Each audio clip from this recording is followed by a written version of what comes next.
Good morning, જય Swaminarayan. Students, હવે આપણે જેમ જેમ દિવસો જાય છે તેમ પરીક્ષા નજીક આવતી જાય છે. આપણે લગભગ આપણો કોર્સ પૂરો કરવા તરફ જઈ રહ્યા છીએ.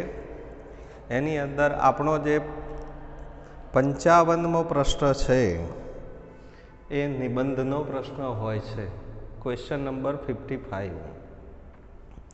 તો એસે રાઇટિંગ આપણે એને કહીએ છીએ અને તમારે 10મા ધોરણના લેવલે એને પેરેગ્રાફ રાઇટિંગ એવું કહેવામાં આવે છે. તો આપણે લગભગ 125થી 150 શબ્દોની અંદર આ નિબંધ લખવાનો થાય છે, જેના 6 માર્ક્સ છે. મિત્રો, 6 માર્ક્સ માટે આપણે કેટલી મહેનત કરવી જોઈએ?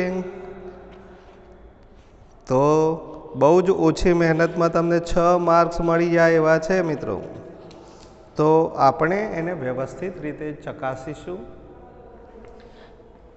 એસે રાઇટિંગની અંદર તમને question number 55, write a paragraph in about 125 words એવી સૂચના લખેલી આપેલી હોય છે.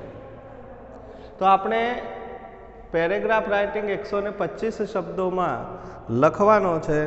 એટલે તમે ગણી જુઓ કે એક લીટીમાં 5 શબ્દો આવે તો આપણે 25 લીટી કમસે કમ એટલે કે 30 લીટીનો નિબંધ લખવો જોઈએ. એટલે કે એક આખું પેજ અને પાછળ થોડુંક, કારણ કે આપણને તો પાછું ટાઇટલને મારીશું એટલે 2-5 લીટી એમાં કપાઈ જશે. એટલે પાછળ અડધું અને આગળ આખું પેજ તમે લખો એટલો નિબંધ આપણે પૂરતો ગણાય. તેનાથી વધુ લખી શકાય પણ ઓછો નહીં.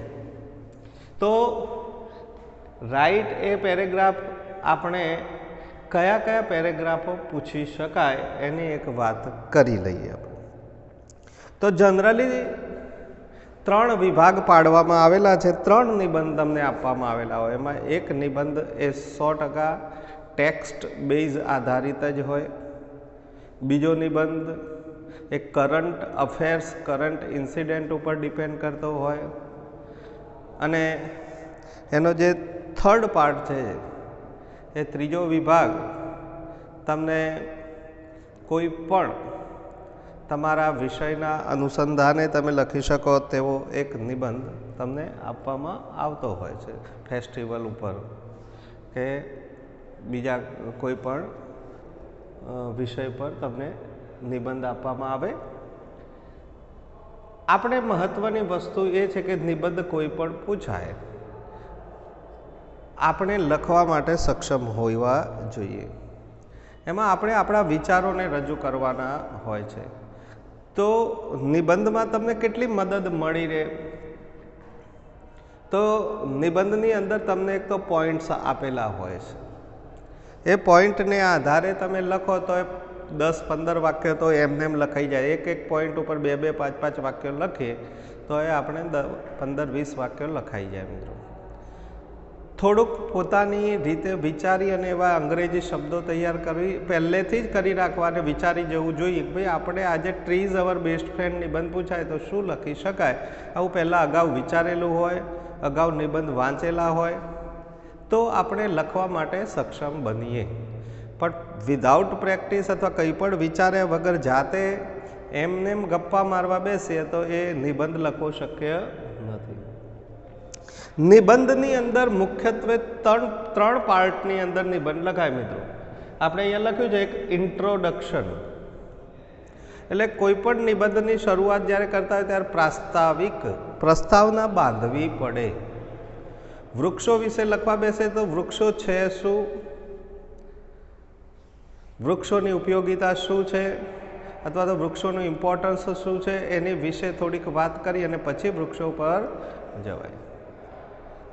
પછી વૃક્ષોની ઉપયોગિતા વિશે લખાય, એ ક્યાં કઈ રીતે ઉપયોગી થાય છે, લોકો કઈ રીતે ઉપયોગ કરે છે, લોકો એને શું નુકસાન કરે છે, એના ફાયદા શું, ગેરફાયદા શું, આ બધી બાબતો આપણે એમાં લખી શકીએ. અને છેલ્લે એ જે કહેવાય એ બધું મિડલ પાર્ટ કહેવાય, મધ્ય ભાગ, જેની ઉપયોગિતા ને એ બધા વિશે લખો. અને કન્ક્લુઝન એટલે ઉપસંહાર, છેલ્લે આપણે ઉપસંહાર પણ લખતા હોઈએ છીએ.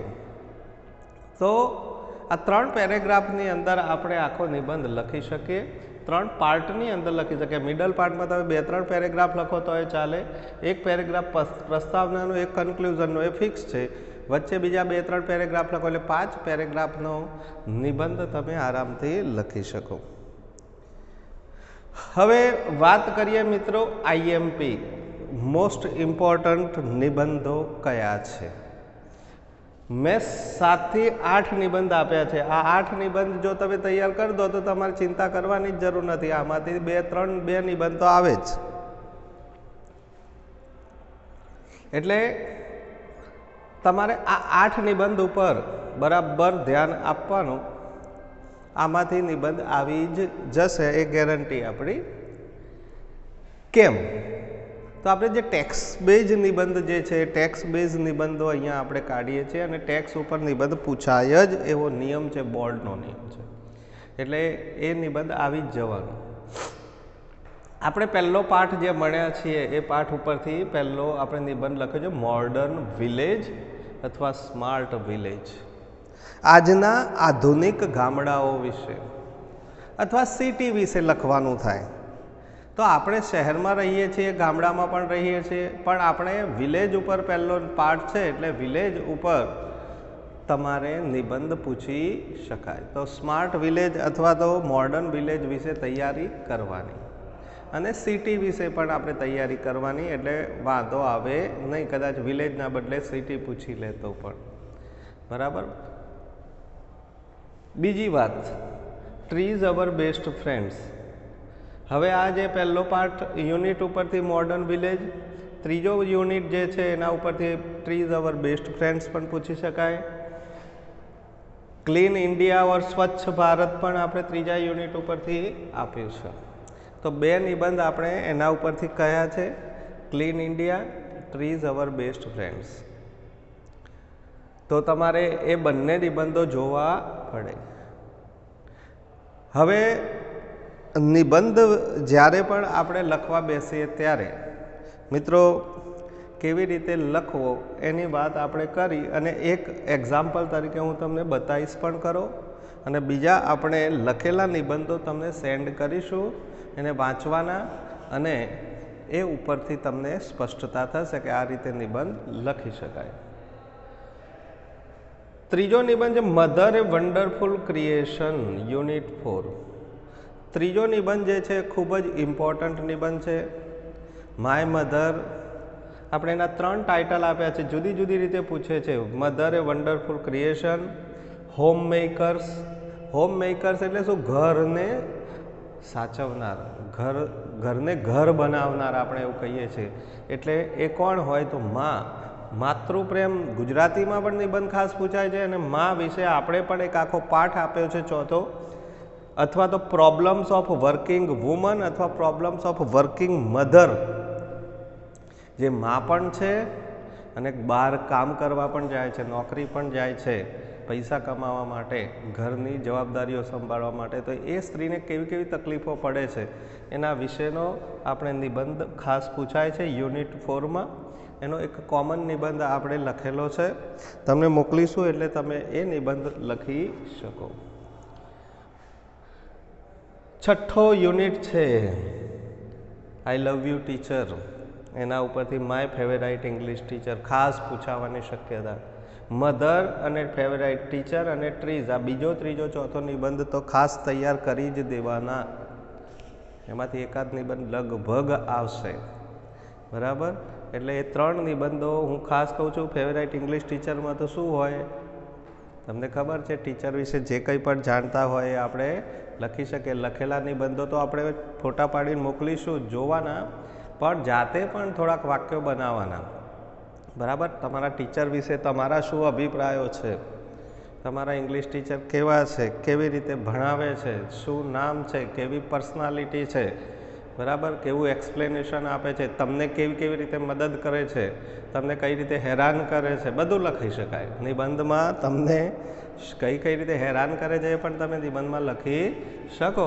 પણ આપણે જ્યારે ફેવરાઇટ શબ્દનો ઉપયોગ કરતા હોય કે મારા મનપસંદ, માનીતા અને મનગમતા ટીચર, પણ પાછા ઇંગ્લિશ ટીચર જ લખ્યા હોય તો તમારે ઇંગ્લિશ ટીચર વિશે જ લખવું પડે, પછી કાલ્પનિક લખી શકો, તમને આ ઇંગ્લિશ ટીચર ન ગમતા હોય તો તમે તમારી રીતે કાલ્પનિક પણ લખી શકો, બરાબર. ક્લીન ઇન્ડિયા ઓર સ્વચ્છ Bharat. My favourite English teacher ના આવે ને માય ફેવરાઇટ ટીચર આવે તો તમારે કોઈ પણ ટીચર વિશે તમે લખી શકો. ક્લીન ઇન્ડિયા અને સ્વચ્છ ભારત આ આપણે યુનિટ નંબર 3 ઉપરથી લીધું છે. If we keep clean schools India will be clean. આપણે સ્કૂલોને સ્વચ્છ રાખીશું તો ભારત સ્વચ્છ બનશે. If we keep our village is clean, આપણા ગામડાઓને આપણે સ્વચ્છ રાખીશું then India will be clean, તો ભારત પણ સ્વચ્છ બનશે. સ્વચ્છ ભારત ઉપર પછી સેવ એન્વાયરમેન્ટ ઓર પોલ્યુશન આપણને નિબંધ ખાસ આને લગતા છે. આજે આપણે કરંટ ઇન્સિડન્ટની વાત કરીએ તો પ્રદૂષણ એ એક મોટી સમસ્યા છે. તો એ પ્રદૂષણને લઈને આપણે ચિંતિત છીએ, વિશ્વ ચિંતિત છે, તો એના ઉપર પણ આપણે થોડુંક લખી શકીએ. પર્યાવરણ, માય સ્ટેટ ગુજરાત અને માય ફેવરાઇટ ફેસ્ટિવલ દિવાળી. આ દિવાળી નિબંધ પણ યુનિટ નંબર 5 ઉપરથી પૂછી શકાય. તો એ નિબંધ ઉપર પણ ખાસ આપણે ભાર આપવો જોઈએ. દિવાળી ઉપર તો લખતા આવડે જ તમને, બરાબર. કારણ કે દિવાળીના તો કેટલા દિવસો હોય છે, આપણે નવા કપડાં લાવીએ છીએ, નવી રંગોળી પૂરતા હોઈએ છીએ, સજાવટ કરે, બધું ઘણું બધું લખી શકાય મિત્રો. લોકો દિવાળી પર શું શું કરે છે આપણને ખ્યાલ જ છે. તો એ એક નિબંધ ખાસ તૈયાર કરવાની જરૂર છે. Favourite festival Diwali.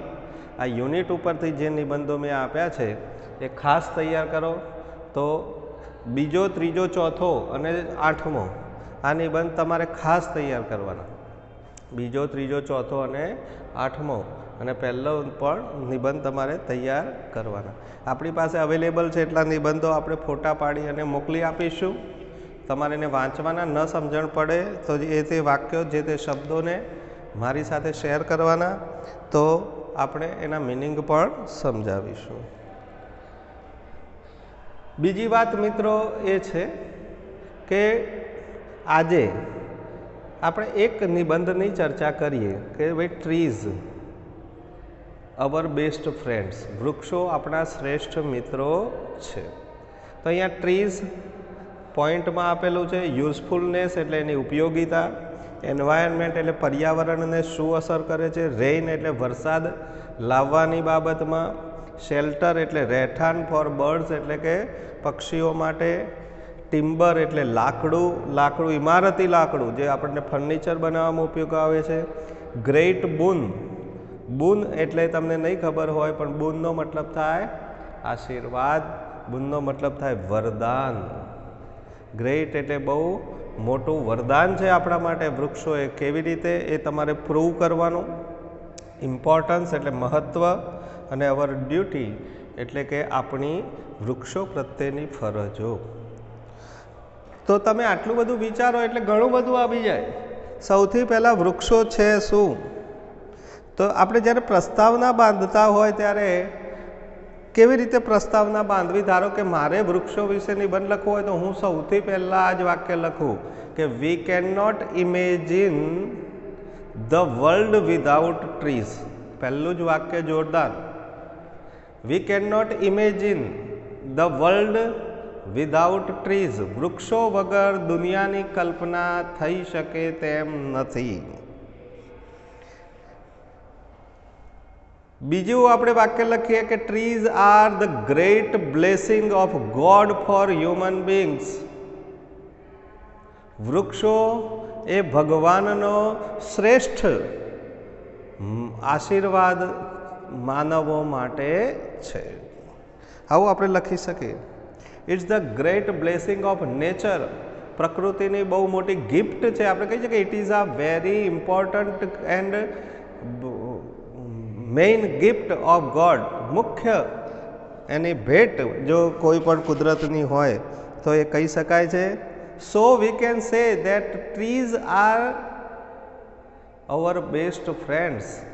માટે આપણે કહી શકીએ કે વૃક્ષો આપણા શ્રેષ્ઠ મિત્રો છે. આવું ઇન્ટ્રોડક્શન બાંધી અને આપણે લખી શકીએ કે there are many uses of the trees. Usefulness એની ઉપયોગિતા શું છે એના ઉપર આપણે જઈ શકીએ. તો દે આર સેલ્ફલેસ. વૃક્ષો વિશે શું કહી શકાય મિત્રો? દે આર સેલ્ફલેસ, સ્વાર્થી નથી. બીજું શું કહી શકે? And so much useful to us in many ways, અને આપણને ઘણી બધી રીતે ખૂબ જ ઉપયોગી વૃક્ષો છે. કેવી કેવી રીતે ઉપયોગી છે તો એ લખવાનું પછી. They give us food, medicines, rubber, gum, vegetables, fruits, flowers and pure air. જેટલું યાદ હોય એટલું વૃક્ષો શું શું આપે છે તો જો દવાઓ આપે, ખોરાક આપે, રબર આપે, ગુંદર આપે, ફ્રૂટ્સ એટલે ફળો આપે, વેજીટેબલ્સ એટલે શાકભાજી આપે, ફૂલો આપે અને શુદ્ધ હવા આપે છે. આટલું બધું આપે છે વૃક્ષો મફતમાં, નો ચાર્જ એટ ઓલ. વૃક્ષોનું ઇમ્પોર્ટન્સ સમજવું પડે એમ છે. આજે તમે જુઓ પર્યાવરણ એ is in danger, environment is in danger. આજે બહુ જોખમરૂપ છે પર્યાવરણ. તો પર્યાવરણને સાચવવા માટે આ વૃક્ષોને ઉગાડવા જરૂરી છે. વૃક્ષોનું ખૂબ મહત્ત્વ છે. આપણે ફક્ત નિબંધ માટે પણ નહીં પણ જીવનની અંદર વૃક્ષોનું ઇમ્પોર્ટન્સ સમજીશું ને તો જ આપણે આપણા માનવ જીવનને બચાવી શકીશું મિત્રો. આજે they also provide us wood for fuel, timber to build houses and make furniture. લો, એનું લાકડું 4 રીતે ઉપયોગમાં બતાવ્યું આપણને. કેવી રીતે તો કહે છે દે પ્રોવાઈડ અસ. પ્રોવાઈડ એટલે પૂરું પાડવું. શું પૂરું પાડે છે? ફ્યુઅલ. ફ્યુઅલ એટલે ઈંધણ. તમે જુઓ ગામડામાં લાકડા સળગાવીને જ લોકો રસોઈ પણ બનાવતા હોય છે. અને અંતે આપણે તો અગ્નિ સંસ્કાર કરો તો એમાં લાકડાની જરૂર પડે છે. પછી ટિમ્બર, મેં લખ્યું છે ટિમ્બર એટલે તમારે ઇમારતી લાકડું આપે છે આપણને. To make furniture, two build houses, ઘર બનાવવા માટે. ગામડામાં ઘરો પહેલાં બનાવતા તો લાકડાનો જ ઉપયોગ. આજે પણ ફર્નિચર બનાવવામાં લાકડાનો ઉપયોગ પુષ્કળ પ્રમાણમાં થાય છે. તો વૃક્ષો પુષ્કળ પ્રમાણમાં કપાય છે ને એના જ કારણે આપણે જોઈએ કે આજે વિશ્વમાં ઘણી બધી સમસ્યાઓ પર્યાવરણની થઈ ગઈ છે. કાપો એનો વાંધો નથી પણ સામે એક વૃક્ષ કાપીને 2 ઉગાડે તો બરાબર. પણ આપણે તો લાખોની સંખ્યામાં વૃક્ષો કાપી અને ઉગાડવાનું નામ નથી દેતા. આ માનવ જાતની સૌથી મોટી ભૂલ છે અને એ આપણને નડે છે.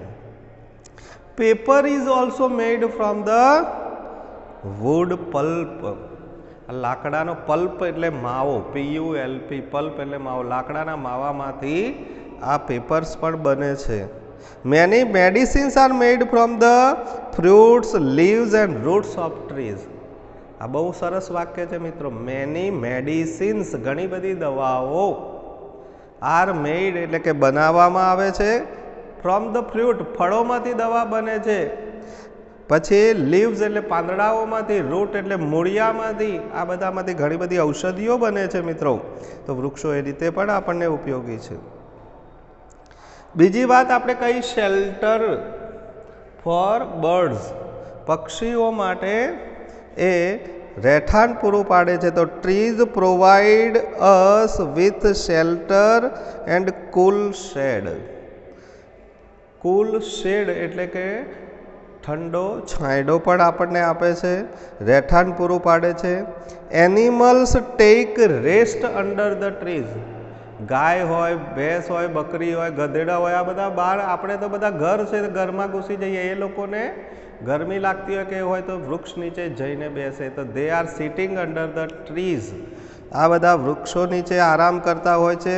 And birds build there nest in the trees. અને પક્ષીઓ જે છે એ વૃક્ષોની અંદર, ઇન ધ ટ્રીઝ, વૃક્ષોની અંદર પોતાના માળા બનાવતા હોય છે. So the trees provide shelter to the birds and animals, એવું કહી શકાય.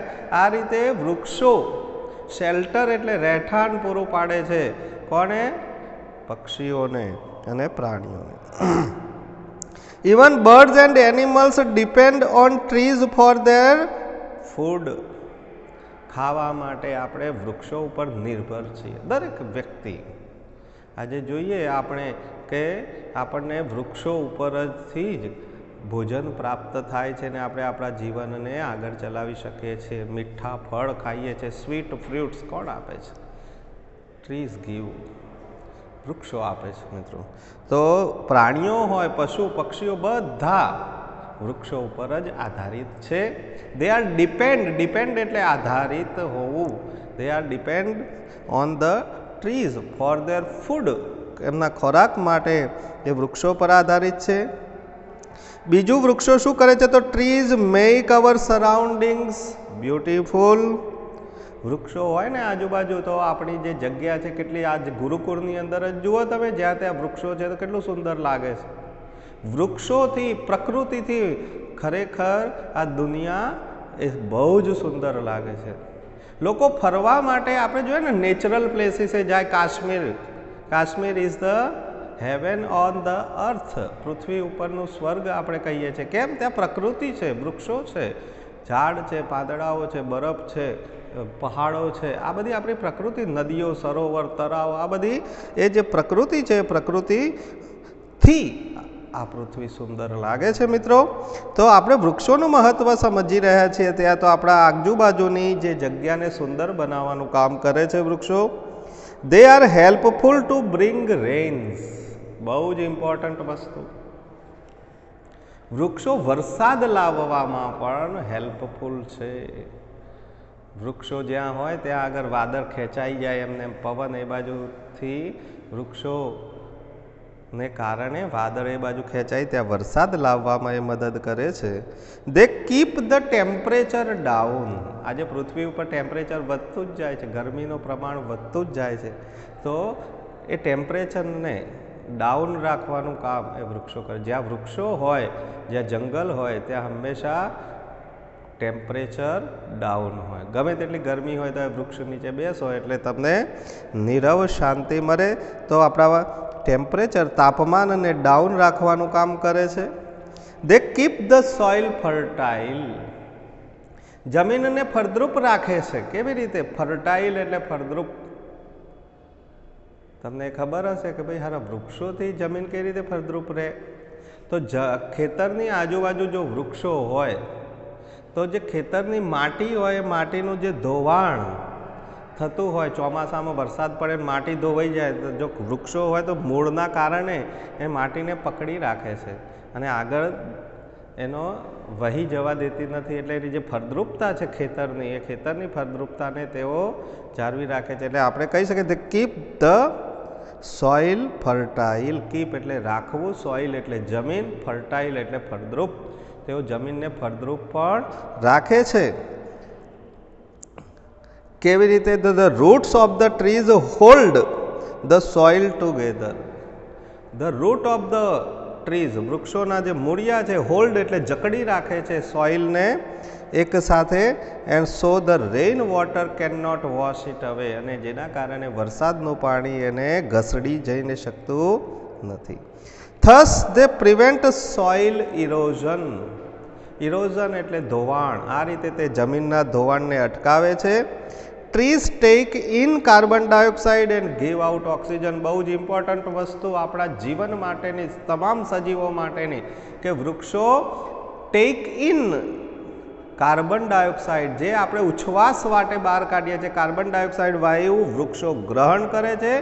એન્ડ ગીવ આઉટ એટલે બહાર ફેંકે છે ઓક્સિજન, જે આપણી જરૂરિયાત છે. આપણી જરૂરી વસ્તુ કોઈ આપણને આપી દે ને આપણી ના જરૂર હોય એ વસ્તુ લઈ લે, અથવા આપણને જે નુકસાન કરતી હોય એ વસ્તુ લઈ લે, તો કેટલું સુંદર. તો આવું વૃક્ષો કરે છે, અને એ પણ વિધાઉટ એની ચાર્જ. સૌથી મોટો ફાયદો તો એ જે કોઈ તમારી પાસેથી ચાર્જ નથી વસૂલતું. આવું પરોપકાર કોણ કરે ભાઈ? પૈસો એ લે નહીં અને તમને તમારી જરૂરિયાત પૂરી કરી આપે, તો એ વૃક્ષો જ કરી શકે. માટે દે આર સેલ્ફલેસ, નિસ્વાર્થી કહેવામાં આવે છે. તો take in carbon dioxide and give out oxygen, thus they purify the air and keep balance in nature. Thus એટલે આ પ્રમાણે, in this way, આ રીતે, they પ્યોરિફાય એટલે શુદ્ધ કરવું, ધ એર હવાને શુદ્ધ કરે છે, and keep balance in nature અને પ્રકૃતિની અંદર જે બેલેન્સ જોઈએ, ઉતાર ચઢાવ છે એને સરખું રાખે છે. Trees are the only key to protect ourselves from pollution and environmental problems. વૃક્ષો એક એવી ચાવી છે એવું કહે છે આપણા માટે કે જે પર્યાવરણ અને પ્રદૂષણમાંથી આપણને રક્ષણ આપે છે. And we are cutting down trees thoughtlessly. જ્યારે આપણે શું કરીએ છીએ મિત્રો, અહીંયા નેગેટિવિટી પણ લખવી પડે, આપણે વગર વિચાર કરે વૃક્ષોને બસ કાપી જ નાખે. અને નાનો છોડ હોય તો જતા આવતા આપણી તો ટેવ છે કે પાંદડા તોડી લેવા, એ વૃક્ષને કેટલું નુકસાન થાય. દે આર લિવિંગ બિંગ્સ, એવો સજીવ છે અને એમને પણ દુઃખ થાય છે. આપણે ખાસ વિચારવું જોઈએ કે આપણી કોઈ આંગળી તોડી નાખે, આપણા કોઈ હાથ તોડી નાખે ને આપણને જે દર્દ થાય એ જ દર્દ વૃક્ષોને પણ થતું હોય છે. પણ બટ દે નેવર સે એનીથિંગ ટુ યુ. તેઓ કશું જ કહેતા નથી, પણ તમે એને જો ઓળખતા હોય તો એમની લાગણીઓને સમજતા હોય તો વૃક્ષો ઘણું બધું કહેતા હોય છે, કોઈક વખત આપણે સાંભળી શકીએ. તો થોટલેસલી વગર વિચારે ક્યારેય બિનજરૂરી વૃક્ષોને કાપવા ન જોઈએ.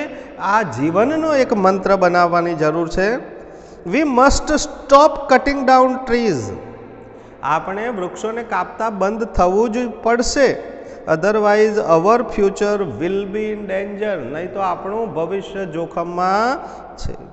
આજે આપણે જોઈ શકીએ છીએ સિઝનો અનિયમિત થવાનું મુખ્ય કારણ એ જ છે. Without trees land will turn into dessert.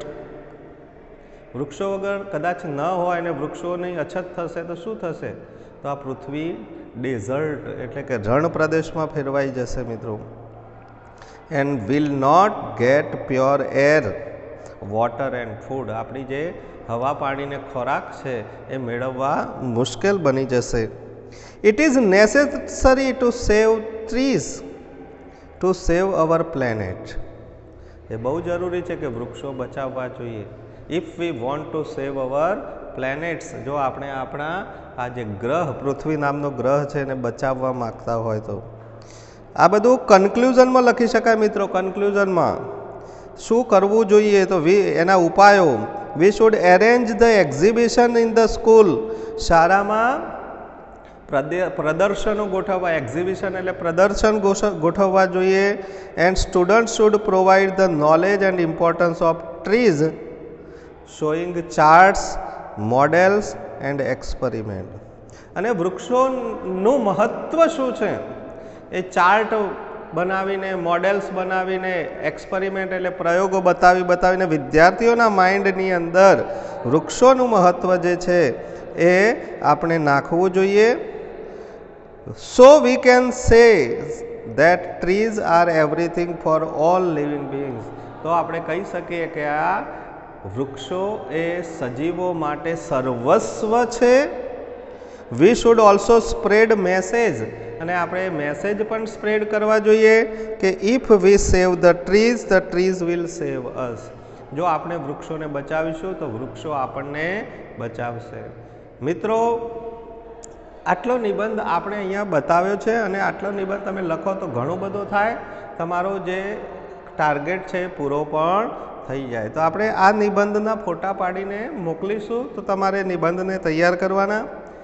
નિબંધની અંદર બીજા જે 1-2 માર્ક્સ જે છે એ આવા વાક્યોના હોય છે. ધારો કે if we save the trees will save us, એના નીચે અંડરલાઇન મસ્ત કરી હોય. બરાબર. કેટલાક વાક્યો આપણે એવા લખ્યા છે કે ભાઈ we can not imagine the human life without trees. આવું વાક્ય જેને આપણે સ્લોગન ટાઈપ કહીએ છીએ એવા વાક્યો ઇન્વર્ટેડ કોમાની અંદર લખે, એની નીચે અંડરલાઇન કરી શકાય મિત્રો. બરાબર.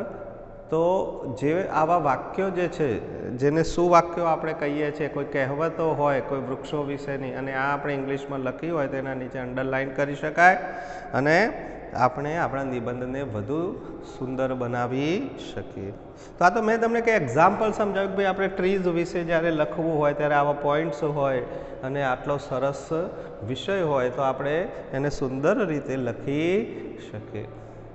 તો આવી જ રીતે બીજા નિબંધો પણ આપણે લખેલા હશે એ ફોટા પાડીને મોકલી આપીશું અને હજુ એક વિડીયો આપણે નિબંધોનો બનાવીશું જેમાં 2-3 નિબંધ વિશે હું ચર્ચા કરીશ કે આવું આવું લખી શકાય અથવા તો નિબંધ લખેલા હશે તેને વાંચી અને ટ્રાન્સલેશન કરીશું એટલે તમે વિડીયો સાંભળીને પણ થોડુંક મગજમાં નાખી અને એના વિશે લખી શકો. આપણે જે ઇમ્પોર્ટન્સ છે ધારો કે મોડર્ન વિલેજ છે, મધર છે, બરાબર, ફેવરાઇટ ઇંગ્લિશ ટીચર છે અને માય ફેવરાઇટ ફેસ્ટિવલ દિવાળી, આના વિશે હું ચર્ચા કરી દઈશ. 4 નિબંધોને આપણે 2 વિડીયો ઓર બનાવીને પણ તમને પ્રોવાઈડ કરીશું, પરંતુ તમે વિડીયોને બરાબર જોઈ અને સમજજો, સાંભળજો અને મગજમાં ઉતારજો.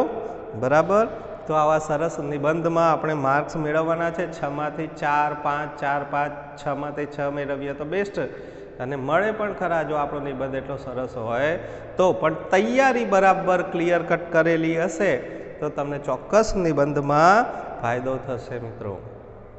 તો બસ આજના વિડીયોમાં આપણે આટલે સુધી અટકાવીએ છીએ. જે કંઈ પણ નિબંધ ફોટો પાડી મોકલવામાં આવે પોતાની નોટબુકની અંદર વ્યવસ્થિત નિબંધ તરીકે લખી અને પછી તૈયાર કરવાના.